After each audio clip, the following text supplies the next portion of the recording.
मुंबई महानगरपालिकेत एमआयएम आणि मनसेला रोखण्यासाठी भाजपने एक नवा प्लॅन तयार केला।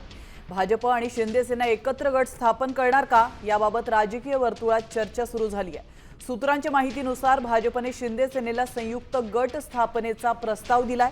दोन्ही पक्षांनी मिळून एक गट केल्यास महायुतीला एक अतिरिक्त नगरसेवक मिळू शकतो आणि त्याचप्रमाणे स्थायी समितीसह विविध समित्यांमध्ये देखील युतीची ताकद वाढणार आहे असा दावा आहे। मात्र वेगळे गट राहिल्यास मनसेला समित्यांमध्ये संधी मिळू शकते अशी ही शक्यता व्यक्त केली जाते। दरम्यान भाजपच्या प्रस्तावावर शिंदे सेनेचा निर्णय अद्याप झालेला नाहीये अशी माहिती देखील सूत्रांनी दिली आहे। आपण पाहतोय पालिकेमध्ये एकत्र गट स्थापन करण्यासाठी भाजपचा शिंदेंना प्रस्ताव आहे। भाजपची नवी खेळी काय आपण पाहतोय। एकत्र गट स्थापन झाल्यास भाजप आणि शिंदे सेनेला एक नगरसेवक अधिक मिळणार। संयुक्त गट झाल्यास समित्यांमध्ये युतीची ताकद वाढणार आहे।